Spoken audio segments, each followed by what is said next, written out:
Olá, querido professor, olá, querido aluno da nossa querida e gloriosa Escola Bíblica Dominical. O nosso desejo é que a paz do Senhor Jesus encontre você muito bem, onde quer que você esteja nesse momento. Eu sou o pastor Kleber de Amorim e mais uma vez eu falo com vocês diretamente dos estúdios da nossa querida e bela DCTV.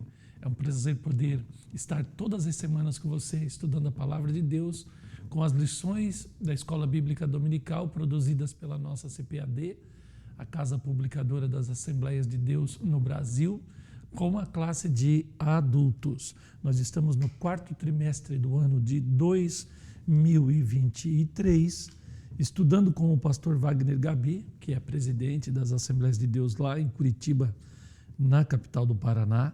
Estamos estudando com ele até os confins da terra, pregando o evangelho a todos os povos até a volta de Jesus. Esta é a lição que nós estamos estudando e vamos hoje falar da lição de número 13, a 13ª lição desse trimestre, que teremos ainda mais a 14ª lição desse trimestre. Mas a 13, ela é proporcionada para a gente para o dia 24 de dezembro do ano de 2023, véspera de Natal, dia 25 de dezembro, em uma segunda-feira. Aqui eu quero dar um parênteses para desejar a todos vocês um Feliz Natal e que o Senhor Deus proporcione nesse dia 25 de dezembro um momento especial entre você, a sua família e a sua igreja.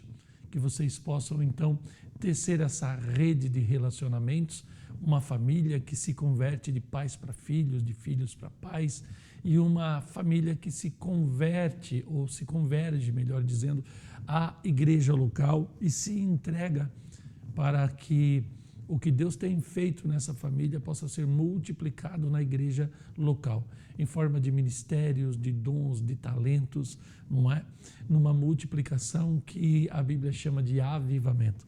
Que esse Natal ele seja um indutor de avivamento na família de vocês e que vocês possam, então, em Cristo Jesus, crescer e aparecer para o reino de Deus. Então, Feliz Natal para todos vocês que amam a Escola Bíblica Dominical e mesmo na véspera de Natal estarão estudando a Palavra de Deus. O título da lição de número 13, aqui no nosso slide houve aqui um pequeno equívoco. É o propósito de missões. Aqui o nosso artista gráfico colocou o propósito de Deus, mas é o propósito de missões. E nós temos nessa a lição de número 13 dois objetivos. Nós vamos ter o primeiro deles nos dizendo que apontar o alvo da obra missionária é um dos objetivos dessa lição, e 2, conscientizar que cada cristão é responsável por esta missão. Nós temos então 2 tópicos hoje para estudar, essa lição é um pouco mais curta, e a leitura bíblica em classe vai estar lá em Apocalipse capítulo 5, dos versos 9 ao 14. Então essa leitura, melhor dizendo, ela vai ter aqui 5 versículos, é isso? 1, 2, 3, 4, 5, 6 versículos. E eu queria ler por conta que a lição hoje está um pouco mais curta e é uma leitura que eu amo muito. Nas minhas pregações eu geralmente gosto de recitar esse texto, essa perícope aqui, e então eu quero ler aqui na nossa pré-aula. E cantavam um novo cântico dizendo: digno és de tomar o livro, de abrir os seus selos, porque tu fostes morto e com teu sangue comprastes para Deus homens de toda tribo e língua e povo e nação. E para o nosso Deus os fizestes reis e sacerdotes, e eles reinarão sobre a terra. E olhei e ouvi a voz de muitos anjos ao redor do trono e dos animais e dos anciãos, e era o número deles milhões e milhares de milhares. E que com grande voz diziam: digno é o Cordeiro que foi morto de receber o poder e riquezas, sabedoria, força, honra, glória e ações de graça. E eu ouvi a toda criatura que está no céu, e toda a terra e debaixo da terra, e que está no mar, e todas as coisas que neles há, dizer: ao que está sentado sobre o trono e ao Cordeiro, sejam dadas ações de graças e honra, glória, poder para todos sempre. E os 4 animais diziam: Amém. E os 24 anciões prostraram-se e adoraram ao que vive para todos sempre. Glória seja dada ao nome de Jesus. Então nós temos aqui o texto de ouro da nossa lição, 1 Coríntios 9 e 16, porque se anuncio o evangelho, não tenho do que me gloriar, pois me é imposta essa obrigação. E ai de mim se eu não anunciar o evangelho. Essa é o nosso texto de ouro dessa nossa lição e a verdade prática. Pregar o evangelho a toda criatura não é uma opção, mas uma imposição divina. Então nós vamos aqui pular a introdução para chegarmos aqui no nosso primeiro tópico da lição de hoje, o alvo da obra missionária. A síntese de todo esse tópico, ela vai nos dizer que o alvo da obra missionária é apresentar o plano de salvação a todo o pecador. Então, todo ser humano, ele, em tese, é um pecador. Aqui a gente precisa, na síntese, deixar bem claro para os nossos alunos em nossas classes que todos pecaram, destituídos estão da glória de Deus. Essa é a máxima de Paulo aos Romanos, lá no capítulo 3, versículo 23. Sob esse texto se desenvolve, então, o conceito do pecado original, que é um conceito que você não vai ler na Bíblia, o pecado original. Mas então você faz uma hermenêutica sobre os textos que falam sobre o pecado e você vai entender que há um primeiro ato que transtorna toda a criação e então impõe nas gerações dos homens como que uma carga genética, né? Isso aqui é só uma analogia, que faz com que todo o ser humano que venha a esse mundo, de fato, ele carregue essa propensão à queda, essa propensão ao erro, essa propensão à imperfeição. Isso é o pecado original. Mas temos que deixar muito claro que, embora a humanidade esteja caída por conta do pecado e todo ser humano que é gerado para este mundo, ele nasce pecador, o que vai diferenciar-nos uns dos outros é que cada um será julgado pela sua própria obra. Então, o salvo, ele está em Cristo, ele está justificado e, embora imperfeito, sobre ele não impõe-se nenhuma acusação, porque há um advogado que o defende, e esse advogado é Jesus. Então, mesmo imperfeitos, caídos, mas vivendo em santificação, para que no futuro se dê a tão esperada glorificação, o salvo ele será julgado diante do trono de Deus para recebimento de galardão, mais ou menos, segundo a sua obra de evangelização. O ímpio, por sua vez, ele já está condenado, porque, como diz Jesus a Nicodemos, quem não crer já está condenado.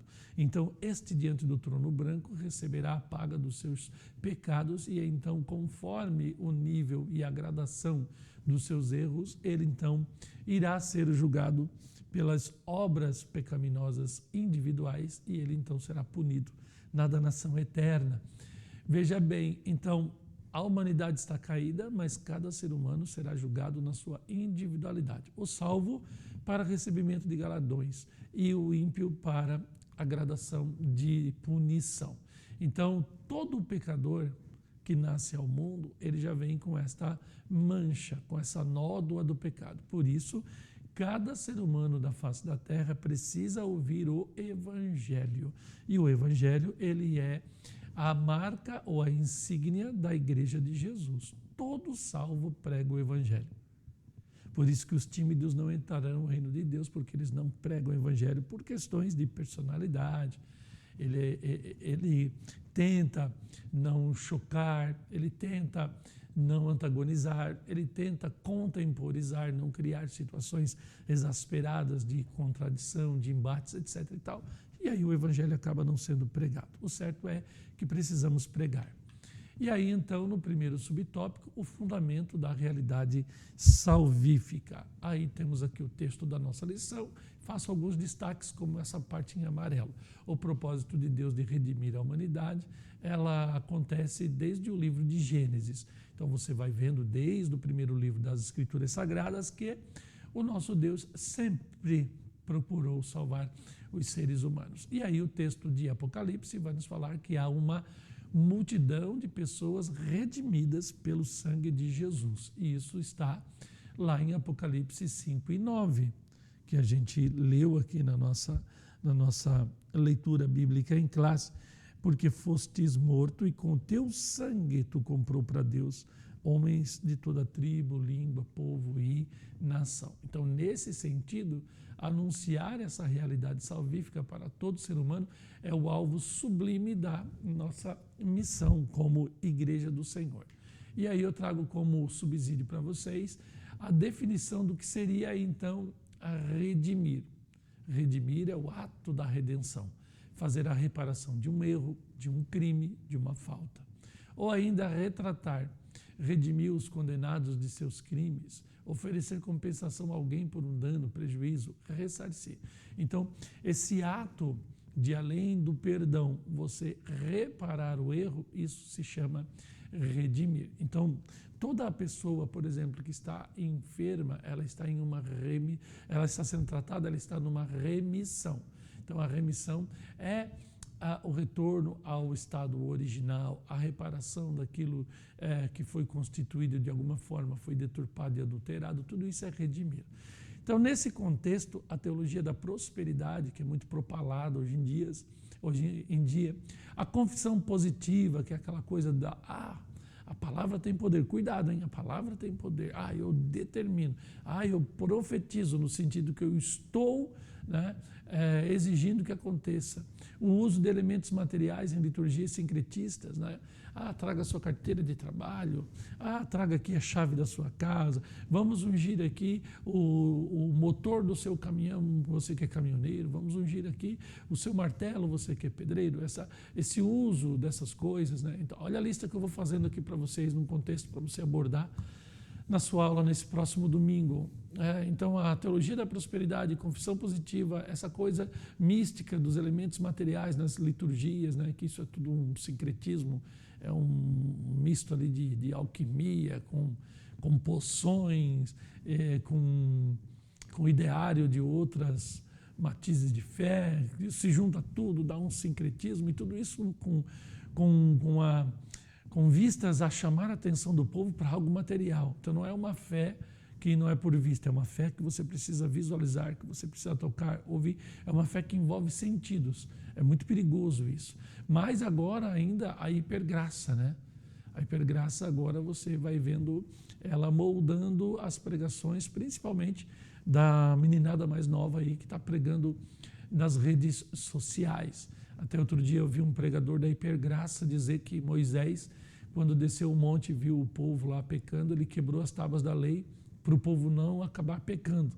Mas o povo já estava pecando, mas na concepção dele, ele estava dizendo que onde não há lei não há pecado. Paulo falou isso, então Moisés quebrou as tábuas para o povo não pecar. Uai! Se nós vamos ver Paulo dizendo que todos pecaram, que a humanidade já está caída, que ela está em pecado, né? A lei é só uma forma divina de apontar o erro para o ser humano e mostrar para ele que ele por si só não conseguirá se salvar. Esse é o ato primário da lei, né? Nos humilhar diante da lei moral de Deus, né? Da lei natural de Deus. Estamos tão longe do ideal divino para a nossa criação que a lei ela só vai apontar essa dificuldade. E o fato de Deus nos dar Jesus comprova isso, porque agora eu posso cumprir a vontade de Deus estando em Jesus. Então esses pregadores da hipergraça fazem todos esses arremedos para chamar atenção, para poder se manter na mídia e aí angariar seguidores, likes e etc. Então temos também a teologia liberal, que ela vai então desmistificando ou desmitologizando, né, o texto sagrado, não mais crendo em milagres e trazendo a concepção de que essas passagens bíblicas de algo sobrenatural e tal, isso não passam de mitos, superstições, de uma cultura, etc. e tal. É a teologia liberal também. E o universalismo, que é aquela coisa que no fundo todo mundo vai se salvar, né? E Deus no final dos tempos vai dar um jeito aí para salvar todo mundo, inclusive o diabo. Por exemplo, não teriam respostas ao drama das... Então, toda essa lista de teologias e pensamentos aí, elas não teriam respostas para as nações diante do flagelo do pecado, nem significariam o arrependei-vos como elemento central da entrada do ser humano no reino de Deus. Então, essas teologias, elas são muito fracas, incipientes, perto da real necessidade. É isso que eu coloco aqui nesse subsídio para você. Você está vendo hoje aí o evangelho recheado de toda aquela lista que eu coloquei, mas o arrependei-vos como a chave de entrada no reino de Deus você não vai ver, né? Essa abordagem sobre o pecado como um mal original que deturpou as pessoas, você não vai ver. As pessoas que pregam o evangelho, mas estão em ambientes de fama, quando são entrevistados por entrevistadores, elas se colocam no mesmo patamar dessas pessoas, né? Que no mundo secular elas são reconhecidas, são até admiradas, são seguidas e até adoradas. Aí o pregador do evangelho desce aquele nível e ele fala no mesmo nível desses apresentadores, como se quem estivesse do outro lado da mesa não precisasse se arrepender. Então é uma conversa que não tem sentido para o reino de Deus. Então tudo isso que a gente está vendo hoje não tem de fato respostas ao dilema do mal, do pecado original sobre as nações e os seus flagelos. Então é tudo muito marketing, é tudo muita mídia, é tudo muito fundamentado onde já foi feito um trabalho por pioneiros, por mártires do evangelho, por quem fundamentou a igreja por vários lugares do mundo, e eles simplesmente estão se aproveitando do mercado que se criou a partir da missão de outros que deram a sua vida pela obra de Deus. Então a culpa é outro termo essencial na pregação do evangelho. Como significar o evangelho para quem não foi criado na cultura cristã? Fora aqui do nosso ocidente cristão, como você vai dizer para um ser humano, né, que, por exemplo, lá no Oriente, eles estão ligados com os elementos da natureza, né? Eles pensam em Deus como uma energia, e se você está ruim é porque a energia está baixa, se você está bem é porque a energia está alta. Então, quando a energia está alta, você está em evolução e você vai indo numa evolução até depois você morrer, reencarnar várias vezes, até você chegar ao nirvana e se integrar ao todo dessa divindade imaterial, que é uma energia, qualquer coisa, menos uma pessoa. Como significar a culpa para pessoas que pensam assim? Então, nós vamos significar a culpa apelando para a revelação natural e a revelação das Escrituras. Porque diante da natureza nós estamos em débito, não é verdade? Quando nós olhamos a perfeição da criação, a gente percebe que a gente também não é nada. Então você olha para o livro das obras de Deus e você vai entender que você está muito aquém, né, do que de fato a gente deveria ser. E diante do nosso tamanho perante a criação, a gente vai perguntar como Jó e o salmista: quem é o homem para que Deus o estime tanto? Então, como significar o evangelho, aquilo que ele diz? Através, primeiro, dessa revelação das obras de Deus e depois da própria revelação da palavra, né? Do livro das palavras de Deus. O que ele está dizendo para nós? Uma vez provado que a natureza é o livro das obras de um Deus criador, esse Deus criador se revela pela palavra e agora, na razão, as pessoas podem entender o que ele está falando. Aberto o interesse pela revelação e o que Deus está falando na sua palavra, então nós vamos chegar ao ponto do arrependimento e a pessoa reconhecerá isso facilmente, porque quem convence aqui nesse processo é o Espírito de Deus. A gente precisa se utilizar das ferramentas certas e do modelo certo. Então, apelando para a revelação natural das Escrituras, diante da natureza humana caída e corrompida, e sua impossibilidade de sozinho o homem atingir o sumo bem, que é o próprio Deus. Então, a revelação vai falar isso, né? Não adianta você buscar energia positiva, negativa, ficar nessa de equilíbrio natural, integrada à natureza, ao cosmos, isso e aquilo. O mal sempre vai estar latente ali dentro e a necessidade de um Salvador é uma realidade de todos os homens do mundo inteiro. Então nós temos aqui um propósito global, em Mateus 28, 12 a 20, a palavra toda traz a mesma conotação de alcance em que encontramos em Apocalipse 5. pregar o evangelho a todos os povos para resultar em conversão de milhões de pessoas de todas as etnias. É um propósito glorioso de Deus para a sua igreja. E ainda aqui nesse subtópico, diante dessa assertiva, nosso dever básico é o de proclamar o evangelho a todos os povos. Então, nós estamos aqui na América do Sul. O Brasil fala português, o restante da América Latina fala o espanhol. Então, nós precisamos compreender o que une estas nações e aquilo que é comum entre um brasileiro que fala português e que tem uma cosmovisão diante dessas nações que falam espanhol e têm cosmovisões distintas por conta ali da sua ancestralidade, da geografia do lugar, topografia, etc, etc, etc e tal. O certo é que há uma essência do Evangelho que vai tocar a todas as pessoas de todas as culturas do mundo. E nós precisamos, como Igreja do Senhor, ter essa sabedoria para adentrar as regiões do mundo e alcançar todos os povos da terra com aquilo que interessa a Deus, que é a salvação da alma dos pecadores daqueles lugares. Então, para esse segundo tópico, eu trago aqui alguns adendos para você, alguns apensos, subsídio. Pregar o evangelho significa fazer discípulos, batizar arrependidos, promover doutrina, promover a comunhão, a koinonia, a oração e o partilhar do pão, que seria a ceia do Senhor. Estabilizar necessidades, atenuar desajustes emocionais, físicos e espirituais, com repercussões sociais. Então, o que acontece que existem ainda tantos flagelos, inclusive em regiões que são cristianizadas, como a maior parte do mundo já foi, né? Por que mesmo com o evangelho ali, as pessoas ainda se permitem a errar tanto? O evangelho de Cristo não é um postulado político. Nós não pregamos ciência, então não é um postulado científico e, acima de tudo, religioso. Jesus não veio fundar uma religião, não nos deixou um estatuto. Ele não foi pragmático a esse ponto. Ele veio nos trazer o reino de Deus.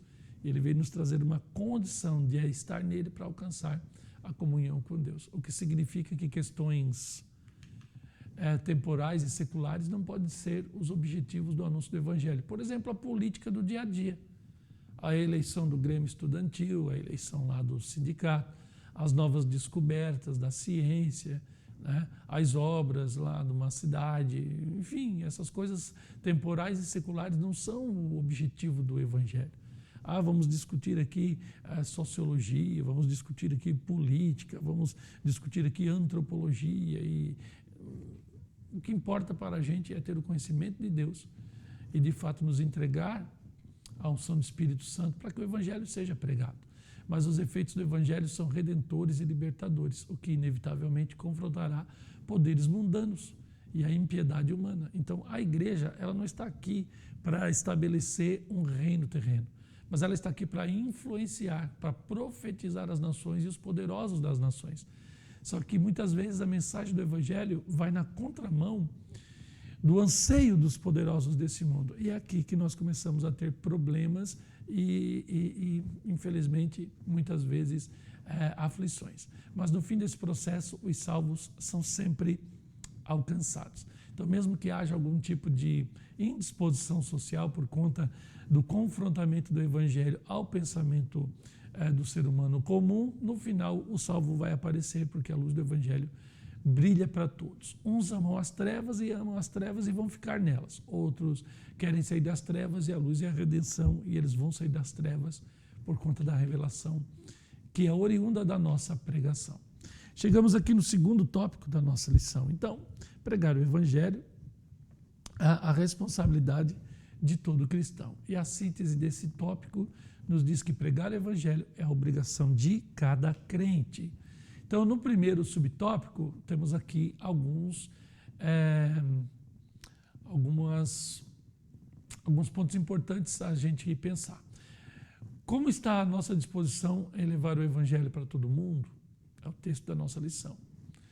À luz dessa grande urgência evangélica, o que temos feito em prol do reino de Deus é uma outra questão. Então, o autor da lição vai perguntar: temos formado obreiros para a grande comissão? Os nossos jovens na igreja, eles estão afetados por essa necessidade de pregar o evangelho e se entregarem às missões? Estamos prontos para dar a nossa própria vida por essa grande obra? São perguntas pertinentes. Se a igreja não atender ao apelo divino, se houver omissão por parte de seus líderes, crentes não se dispuserem a ir ao campo, se o mundo não receber o evangelho nessa dispensação da graça, virá então o juízo contra os negligentes. Aqui eu acrescento para você ter aqui subsídios para a sua aula. Então, a disposição humana para com as coisas de Deus está de fato relacionada a uma ação direta do Espírito Santo na vida do salvo. Se você não foi salvo, o Espírito Santo não vai te impulsionar a pregar o evangelho. Se você não é salvo e querer pregar o evangelho, você vai sem a unção do Espírito Santo e a coisa não vai dar muito certo. É impossível ao homem natural e até mesmo ao crente regenerado projetar-se ao campo missionário sem uma prévia aprovação divina. Barnabé e Saulo são exemplos claros de missionários específicos de uma igreja missionária e superabundante em graça. Missões transculturais são precedidas de preparo pessoal, estratégias específicas e muito investimento. Então, a questão levantada por nosso comentarista também nos leva à fronteira de um grande dilema. E aqui você pode entrar sem medo nesses dilemas e levante essa questão, se você quiser, para entender o nível de compreensão dos teus alunos acerca desses dilemas. Um deles é: poderão pessoas destinadas à salvação não alcançarem por omissão da igreja? Paulo prega porque eu tenho muito povo nessa cidade. Certa vez Jesus falou para Paulo. Então, Deus conhece os salvos de antemão, Ele previu aqueles que iam aceitar o evangelho. E eu não estou aqui entrando na seara da predestinação. Eu estou falando sobre um Deus eterno que olha a história e sabe quem vai se salvar. Porventura, haveria alguém que fosse predestinado à salvação que por conta da omissão da igreja não se salvaria? O Senhor fala lá em Ezequiel, Se o ímpio morrer sem ter ouvido o evangelho, o sangue vai ser requerido da mão de quem não pregou. E ainda, como pessoas que jamais ouviram o evangelho de Cristo serão julgadas no fim dos tempos?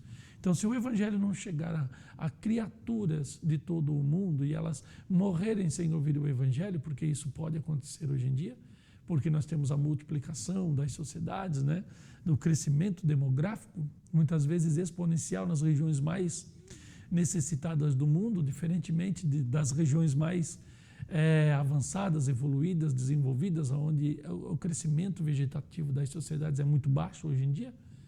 Então, se nesse processo todo alguém não ouvir o evangelho, como vai acontecer? Então, o fim desse mistério está na máxima: o que tiver a mão para fazer, faz-o segundo as tuas forças.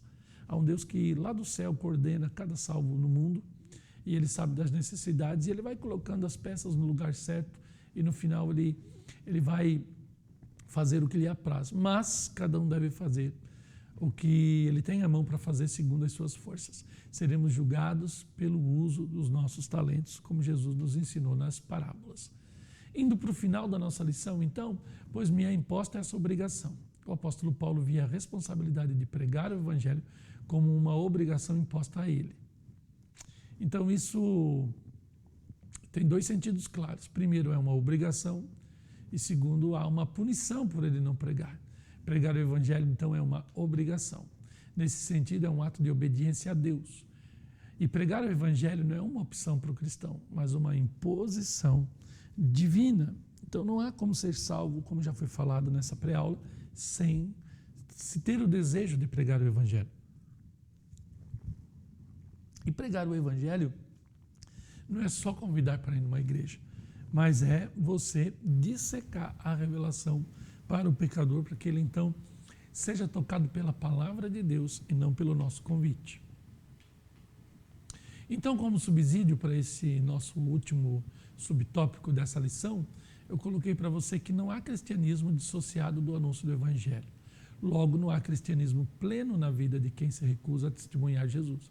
Não está testemunhando de Jesus, não há um cristianismo pleno naquele instante.